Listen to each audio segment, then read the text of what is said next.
وصحبه وسلم۔ بسم اللہ الرحمن الرحیم۔ اللہ تبارک و تعالیٰ کے پاکیزہ نام سے آغاز کرتے ہیں جو بہت مہربان نہایت رحم والا ہے۔ حدیث نمبر 701 پر کلام چل رہا ہے۔ حضرت معاذ بن جبل رضی اللہ تعالیٰ عنہ عشاء کی نماز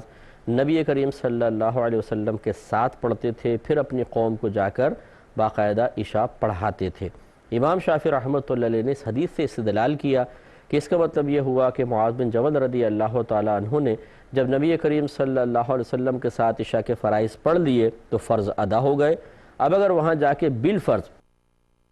فرض کی نیت سے ہی نماز پڑھے،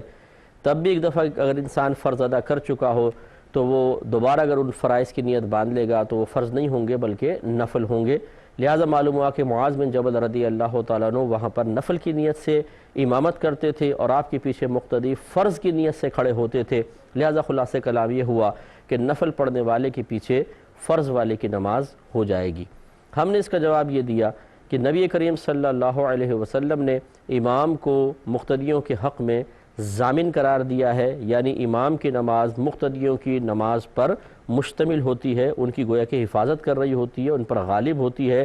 مقتدیوں کی نماز امام کی نماز کے تابع ہوتی ہے، جس کی علامت یہ ہے کہ امام کی نماز صحیح تو مقتدی کی صحیح، امام کی فاسد ہو جائے گی تو مقتدیوں کی بھی فاسد ہو جائے گی،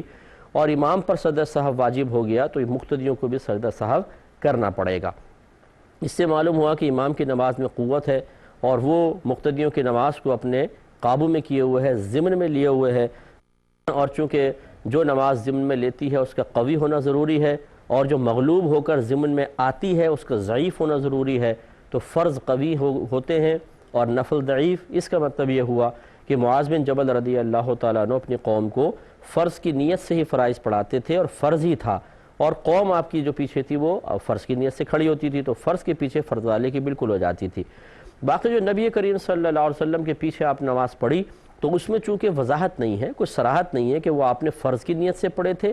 یا نفل کی نیت سے پڑھے تھے۔ جب ایسا نہیں ہے تو پھر ہم نے یہ کہا کہ اس کو یوں ہی کہا جائے کہ آپ وہاں پہ نفل نماز پڑھتے تھے، اور پھر ہمارے آقا صلی اللہ علیہ وسلم سے فارغ ہونے کے بعد اپنے جب قوم کی امامت کرتے تو باقاعدہ عشاء کے فرائض کی نیت سے نماز پڑھاتے تھے، تو پھر کوئی اختلاف نہیں رہے گا، یعنی پھر یہ مسئلہ نہیں رہے گا، اور واضح ہو جائے گا کہ نفل والے کے پیچھے فرض والے کی نماز کہیں ثابت نہیں ہے، کیونکہ اس حدیث میں بھی ایسا ہی ہم مان لیں گے تو پھر ثابت نہیں ہوگا، اور فرض والے کے پیچھے نفل والے کی نماز ہو سکتی ہے، کیونکہ سرکار نے ارشاد فرمایا کہ امام ضامن ہوتا ہے، یعنی اس کی نماز دوسری کی نماز کو اپنے ضمن میں لیے ہوئے ہوتی ہے۔ اب ہم نے جو یہ کہا احناف نے کہ نبی کریم صلی اللہ علیہ وسلم کے پیچھے جو معاذ بن جبل رضی اللہ تعالیٰ عنہ نے نماز پڑھی ہے تو اس میں کوئی صراحت نہیں ہے کہ انہوں نے فرض پڑھی یا نفل پڑھی۔ اس پر اعتراض ہوا۔ اعتراض یہ ہے کہ کسی نے کہا کہ ایک سند سے حدیث مروی ہے کہ وہ نفل نماز پڑھاتے تھے۔ یہ سنن دارا قطنی کے اندر بھی یہ روایت موجود ہے۔ وہ کیا ہے جی؟ راوی ہیں ابن جریج، وہ حضرت عمرو بن دینار سے روایت کرتے ہیں۔ انہوں نے بیان کیا کہ مجھے حضرت جابر رضی اللہ تعالی عنہ نے خبر دی کہ حضرت معاذ بن جبل رضی اللہ تعالیٰ عنہ نبی کریم صلی اللہ علیہ وسلم کے ساتھ عشاء کی نماز پڑھتے، پھر اپنی قوم کو جا کے عشاء کی نماز پڑھاتے، اور یہ حضرت معاذ بن جبل رضی اللہ تعالیٰ عنہ کی نفل نماز ہوتی تھی اور ان کی قوم کی فرض نماز ہوتی۔ تو امام شافعی رحمۃ اللہ علیہ کی طرف سے یہ حدیث پیش کی گئی کہ دیکھیں اس میں صراحت ہے کہ حضرت معاذ بن جبل رضی اللہ تعالیٰ عنہ وہاں جا کر نفل نماز پڑھتے تھے۔ لیکن آپ اس کا احناف کیا جواب دیتے ہیں، اس پہ آپ تھوڑا سا غور کر لیں کہ یہ وضاحت خود حضرت معاذ بن جبل رضی اللہ تعالیٰ عنہ کی طرف سے نہیں ہے۔ یقیناً یہ راوی اپنے پاس سے کہہ رہے ہیں کہ آپ وہاں فرض پڑھتے تھے اور پھر جا کے نفل کی نیت سے پڑھاتے تھے، اور راوی کا اپنا جو قول ہے وہ کسی عمل کرنے والے کے عمل کی جو شرعی حیثیت ہے کہ جو وہ فرض کر رہا ہے یا نفل کر رہا ہے اس کے لیے دلیل نہیں بن سکتا۔ یہی وجہ ہے کہ آپ دیکھیں اس کا جواب یہ ہے، یہ شرح معانی الاثار میں ہی امام طحاوی جواب دیتے ہوئے کہتے ہیں، اس کا جواب یہ ہے کہ ابن عیینہ نے بھی اس حدیث کو عمرو بن دینار سے روایت کیا جیسا کہ ابن جریج نے روایت کیا ہے، اور ابن عیینہ کی روایت ابن جریج کی روایت سے زیادہ تام یعنی کامل اور زیادہ حسن یعنی زیادہ اچھے راویوں کے اوپر مشتمل ہے، اور اس روایت میں یہ اضافہ نہیں ہے کہ یہ حضرت معاذ بن جبل رضی اللہ تعالیٰ عنہ کی نفل نماز تھی اور ان کی قوم کی فرض نماز تھی۔ بس یہ ہو سکتا ہے کہ یہ اضافہ ابن جریج کا اپنا قول ہو، یا عمر بن دینار رحمۃ اللہ علیہ کا قول ہو، یا حضرت جابر رضی اللہ تعالیٰ عنہ کا قول ہو، یعنی جو پیچھے کا راوی انہوں نے اپنے پاس اس کو ڈال دیا ہو۔ لہٰذا یہ ان تین میں سے جس کا بھی قول ہو، اس میں یہ دلیل نہیں ہے کہ حضرت معاذ بن جبل رضی اللہ تعالیٰ عنہ اپنی قوم کو جو نماز پڑھاتے تھے وہ نفل نماز تھی، کیونکہ انہوں نے اس قول کو حضرت معاذ رضی اللہ تعالیٰ عنہ سے نقل نہیں کیا ہے، اپنے پاس سے کہہ رہے ہیں، بلکہ انہوں نے اپنی طرف سے ایک بات کہی ہے، اور ہو سکتا ہے کہ حقیقت اس کے خلاف ہو۔ اور اگر یہ ثابت ہو کہ حضرت معاذ رضی اللہ تعالیٰ عنہ اپنی قوم کو نفل پڑھاتے تھے، تو یہ ثابت نہیں ہے کہ وہ نبی کریم صلی اللہ علیہ وسلم کے حکم سے نفل پڑھاتے تھے، اور نہ یہ ثابت ہے کہ نبی کریم صلی اللہ علیہ وسلم نے نبی کریم صلی اللہ علیہ وسلم کو ان کے نفل پڑھانے کی خبر دی گئی اور آپ نے پھر اس عمل کو برقرار بھی رکھا۔ دو باتیں ہو گئیں۔ ذرا عوام تھوڑی سی پریشان ہو جاتی ہے، اس قسم کی ذرا گہری کوئی باتیں آنے لگتی ہیں تو بولتے ہیں یہ تو آج تو بڑا مشکل بیان ہو رہا ہے، ہمیں سمجھ میں نہیں آ رہا۔ تو یہ کوئی بڑے مشکل بات نہیں ہے، دو طرح سے احناف جواب دے رہے ہیں۔ پہلی بات تو یہ ہے کہ معاذ بن جبل رضی اللہ تعالیٰ عنہ نے سرکار صلی اللہ علیہ وسلم کے پیچھے جو نماز پڑھی وہ فرض کی نیت سے پڑھی تھی یا نفل کی نیت سے، ہمیں کیا پتہ۔ لہٰذا کہا جا سکتا ہے کہ آپ نے نفل کی نیت سے یہاں پڑھی اور پھر اپنی قوم کو فرض کی نیت سے عشاء پڑھائی۔ اس پر دلیل وہی ضامن والی ہے کہ یقیناً آپ نے فرض نماز کی نیت کی ہوگی، تبھی آپ کے پیچھے فرض ٹھیک تھے، ورنہ اگر آپ نفل کی نیت کرتے تو نفل والی نماز فرض والی نماز کو اپنے ضمن میں لینے کی صلاحیت نہیں رکھتی ہے، تو وہ حدیث جو ترمذی کی میں نے آپ کو سنائی کہ امام ضامن ہوتا ہے، وہ اس کا مفہوم ٹھیک نہیں ہوگا۔ اب سوال یہ پیدا ہوتا ہے، امام شافعی نے جو دارقطنی کی روایت پیش کی ہے کہ اس میں صراحت ہے کہ ابن جریج روایت کرتے ہیں عمر بن دینار سے، اور عمر بن دینار روایت کر رہے ہیں جابر بن عبداللہ سے، پھر جابر بن عبداللہ اس واقعے کو بیان کر رہے ہیں، تو تین راوی پہلے ہوئے، ابن جریج ہیں، عمر بن دینار ہیں اور جابر بن عبداللہ ہیں۔ ان کی ایک روایت میں یہ موجود ہے کہ آپ سرکار کے پاس نماز پڑھتے تھے عشاء کی، پھر اپنی قوم کو نفل پڑھاتے تھے۔ اس کا جواب احناف نے یہ دیا ہے کہ بعینی یہی روایت ابن جریج کو ہٹا دیں، ابن عیینہ کو لے آئیے، اور اب دیکھیں ابن عیینہ نے روایت کی عمر بن دینار سے، انہوں نے جابر بن عبداللہ سے، اور وہ بیان کرتے ہیں یہ واقعہ، اور اس میں یہ لفظ نہیں ہے کہ وہ نفل نماز پڑھاتے تھے اور آپ کی قوم فرض نماز پڑھتی تھی۔ اور جب راویان حدیث کو دیکھا جائے تو ابن عیینہ کی روایت ابن جریج کی روایت سے زیادہ کامل ہے، حسن ہے، تو جو قوی حدیث ہوتی ہے اس سے استدلال کیا جاتا ہے، ضعیف سے نہیں۔ لہٰذا پھر ہم یہ کہیں گے کہ ابن عیینہ والی روایت کامل ہے، اور جو دوسری روایت ہے جو ابن جریج کی ہے وہ روایت ذرا ناقص ہے۔ نتیجہ نکلے گا کہ جو اس میں یہ اضافہ ہے ابن جریج والی روایت میں کہ آپ نفل پڑھاتے تھے، آپ کی قوم کی نماز فرض ہوتی تھی، اس کا مطلب ہے کہ یہ ان تین میں سے کسی کا قول ہے، ابن جریج نے کہا ہوگا، یا عمر بن دینار نے کہا ہوگا، یا حضرت جابر بن عبداللہ رضی اللہ تعالی عنہ نے کہا ہوگا، کیونکہ جب قوی حدیث اس کے مقابل آ جاتی ہے تو ضعیف سے استدلال کرنا صحیح نہیں ہوتا۔ ایک بات تو جواب یہ ہو گیا۔ دوسرا جواب یہ ہے کہ ہو سکتا ہے کہ چلے ہم مان لیتے ہیں یہاں فرضی پڑھی اور وہاں نفل پڑھے، لیکن یہ ہو سکتا ہے کہ وہ نبی کریم صلی اللہ علیہ وسلم سے پوچھے بغیر ایسا کر رہے ہوں، اور نبی کریم صلی اللہ علیہ وسلم کو بتایا بھی نہ ہو، تو جب سرکار صلی اللہ علیہ وسلم اگر یہ سنتے کہ یہاں میرے پاس فرض پڑھتے ہیں اور وہاں نفل پڑھتے ہیں، اور پھر حدیث میں یہ ہوتا کہ آپ نے اجازت مرحمت فرمائی کہ ٹھیک ہے تم ایسا کر سکتے ہو، پھر تو استدلال بالکل درست ہے، ورنہ استدلال کرنا یعنی اس سے دلیل طلب کرنا یہ صحیح نہیں ہوگا۔ اب اس پہ دیکھیے مزید یہ کہتے ہیں علامہ بدر الدین محمود بن احمد عینی، یہ بھی حنفی ہیں اور بخاری شریف کی شرح آپ نے لکھی ہے عمدۃ القاری، یہ اس میں کہتے ہیں کہ امام طحاوی نے کہا ہے کہ زیادہ مستند روایات میں یہ والا اضافہ نہیں ہے کہ عشاء کی نماز حضرت معاذ کے لیے نفل تھی اور ان کی قوم کے لیے فرض تھی، کیونکہ ابو البرکات ابن تیمیہ نے کہا ہے کہ امام احمد نے اس اضافے کو ضعیف قرار دیا ہے اور کہا ہے کہ مجھے خدشہ ہے کہ یہ حدیث محفوظ نہیں ہے۔ محفوظ وہ ہوتی ہے جس میں راوی اپنا کلام داخل نہیں کرتا، اور مدرج اس حدیث کو کہتے ہیں جس میں وہ اپنا کلام شامل کر دیتا ہے لیکن وضاحت نہیں کرتا کہ یہ میرا کلام ہے، تو ایسا لگتا ہے جیسے وہ حدیث میں ہی کوئی الفاظ آئے ہیں۔ امام طحاوی نے کہا ہے کہ اس اضافے کے صحیح نہ ہونے کی دلیل یہ ہے کہ سفیان بن عیینہ نے اس اضافے کے بغیر اس حدیث کو روایت کیا ہے۔ اسی طرح امام مسلم نے اس اضافے کے بغیر اس حدیث کو روایت کیا ہے، صحیح مسلم میں بھی یہ حدیث ہے۔ اسی طرح امام بخاری نے اس حدیث کو اس اضافے کے بغیر روایت کیا ہے، جیسے کہ ابھی میں نے آپ کو یہ حدیث 701 نمبر سنائی ہے کہ اس میں کوئی وضاحت نہیں ہے کہ جی آپ یہاں فرض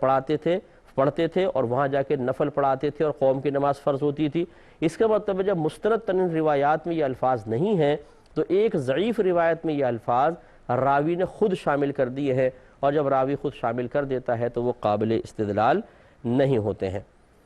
پھر امام طحاوی رحمۃ اللہ علیہ مزید فرماتے ہیں کہ حضرت معاذ بن جبل رضی اللہ تعالیٰ عنہ جو اپنی قوم کو عشاء کی نماز پڑھاتے تھے وہ از خود ہی عمل کرتے تھے، نبی کریم صلی اللہ علیہ وسلم کے حکم سے ایسا نہیں کرتے تھے۔ اس کی دلیل یہ حدیث ہے جس کو مسند امام احمد بن حنبل میں نقل کیا گیا، ذرا غور سے دیکھیے گا۔ حضرت معاذ بن رفاعہ رضی اللہ تعالیٰ عنہ بیان کرتے ہیں کہ بنو سلمہ کے ایک شخص جن کا نام سلیم تھا وہ رسول اللہ صلی اللہ علیہ وسلم کے پاس آئے اور انہوں نے کہا، یہ والی روایت کو اس طرح بیان کر رہے ہیں کہ ہم دن بھر کام کرتے رہتے ہیں، پھر شام کو ہمارے پاس حضرت معاذ رضی اللہ تعالیٰ عنہ آتے ہیں، پھر اذان دیتے ہیں اور لمبی نماز پڑھاتے ہیں۔ تب نبی کریم صلی اللہ علیہ وسلم نے فرمایا کہ معاذ بن جبل تم آزمائش ڈالنے والے نہ بنو، یا سرکار نے فرمایا یا تو صرف میرے ساتھ نماز پڑھو یا اپنی قوم کو تخفیف کے ساتھ نماز پڑھاؤ۔ اب آپ دیکھیں سرکار نے کیا فرمایا، یا تو صرف میرے ساتھ نماز پڑھو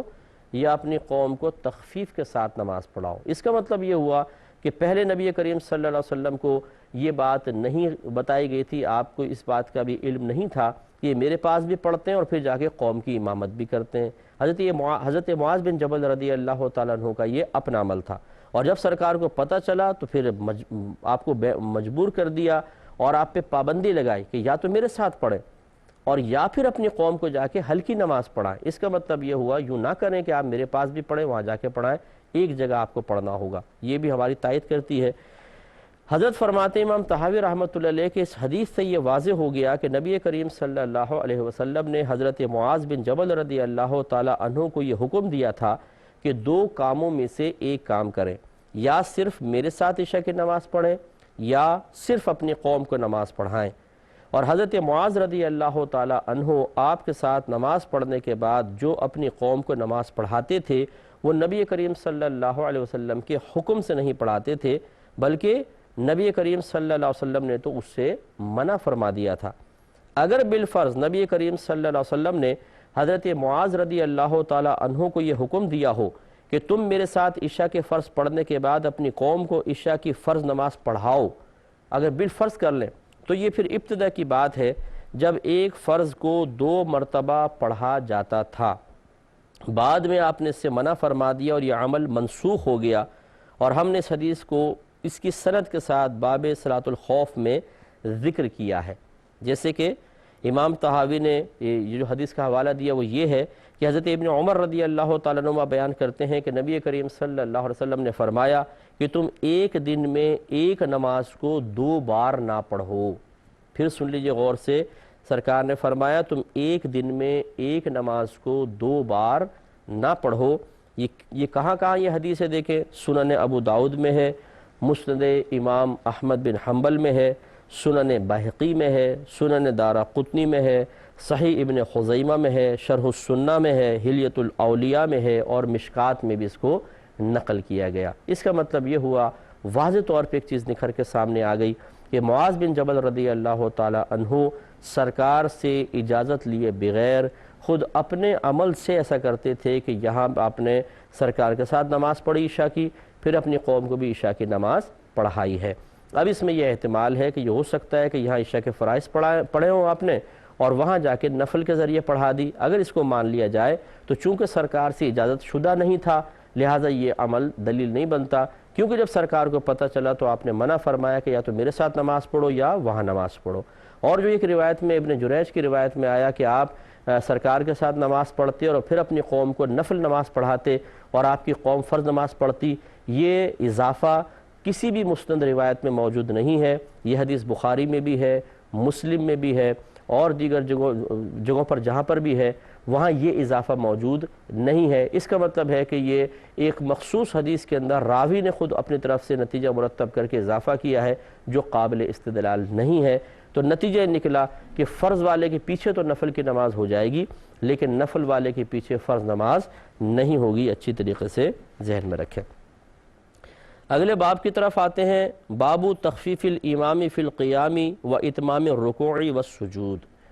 یعنی قیام، رکوع اور سجود پورا کرنے میں امام کا تخفیف کرنا، کمی کر دینا، ہلکی سی نماز پڑھانا، اس کا باب ہے۔ حضرت ابو مسعود رضی اللہ تعالی عنہ کہتے ہیں کہ ایک شخص نے کہا کہ خدا کی قسم یا رسول اللہ صلی اللہ علیہ وسلم، میں ایک شخص کی وجہ سے صبح کی نماز چھوڑ دیتا ہوں کیونکہ وہ ہم کو بہت لمبی نماز پڑھاتا ہے، یعنی میں اس کے ساتھ نماز نہیں پڑھتا ہوں، پھر میں خود ہی اپنی نماز پڑھتا ہوں، بہت لمبی لمبی نمازیں پڑھاتا۔ پس راوی کہتے ہیں کہ پس میں نے اس دن سے پہلے کبھی نبی کریم صلی اللہ علیہ وسلم کو اتنے غضب سے نصیحت کرتے ہوئے نہیں دیکھا تھا۔ پھر آپ نے فرمایا کہ تم میں سے کچھ آدمی لوگوں کو متنفر کرتے ہیں، تم میں سے جو شخص بھی لوگوں کو نماز پڑھائے وہ اختصار کے ساتھ یعنی ہلکی نماز پڑھائے، کیونکہ لوگوں میں کمزور بھی ہوتے ہیں اور بوڑھے بھی ہوتے ہیں اور ضرورت مند بھی ہوتے ہیں۔ ایک یہ روایت اب میں اس پہ تبصرہ کرتا ہوں، لیکن اگلی ہم ملا لیتے ہیں پھر تبصرہ کریں گے۔ اگلا باب ہے باب اذا صلی لنفسہ فلیطول ما شاء، اس چیز کا باب کہ جب کوئی شخص اپنی نماز پڑھے تو جس قدر چاہے لمبی نماز پڑھے، یہ اس کو اجازت ہے۔ حدیث نمبر ہے 703، حضرت ابو ہریرہ رضی اللہ تعالی عنہ اس کے راوی ہیں۔ یہ کہتے ہیں کہ نبی کریم صلی اللہ علیہ وسلم نے ارشاد فرمایا کہ جب تم میں سے کوئی شخص لوگوں کو نماز پڑھائے تو تخفیف کے ساتھ نماز پڑھائے، کیونکہ ان میں کمزور، بیمار اور بوڑھے بھی ہوتے ہیں، اور جب تم میں سے کوئی شخص اپنی نماز پڑھے تو جس قدر چاہے لمبی نماز پڑھے، پھر کوئی مسئلہ نہیں ہے، پھر جتنی مرضی پڑھے۔ تو اب ان دونوں حدیثوں کو دیکھ لیجئے کہ معلوم یہ ہوا کہ انسان کو اپنے لیے تو اختیار ہے کہ وہ اپنے اوپر اتنی مشقت کر سکتا ہے جتنا اس کے لیے قابل برداشت ہو، لیکن وہ عام لوگوں کی نماز سے زیادہ لمبی نماز ہے، زیادہ مشقت ہے، اجازت ہے کہ آپ کے لیے بھی قابل برداشت ہے اور آپ کی وجہ سے کسی اور کو تکلیف بھی نہیں ہو رہی، جتنی مرضی پڑھے۔ لیکن اگر ایسا ہو کہ آپ کی وجہ سے دوسرے لوگ بھی پابندی کا شکار ہو جائیں اور آپ میں جذبہ ہے، آپ میں دم ہے، آپ میں طاقت ہے، آپ کے پاس وقت کی فراغت بھی ہے، تو ضروری تو نہیں کہ تمام چیزیں جو پیچھے کھڑے ہیں ان کو بھی حاصل ہو، نتیجہ نکلے گا وہ سب آزمائش اور تکلیف میں مبتلا ہو جائیں گے، اور اس سے سرکار نے منع فرمایا۔ اس پہ انشاءاللہ مزید کلام کریں گے نیکسٹ پروگرام میں۔ وآخر دعوانا ان الحمدللہ رب العالمین۔ اللہم صلی علی محمد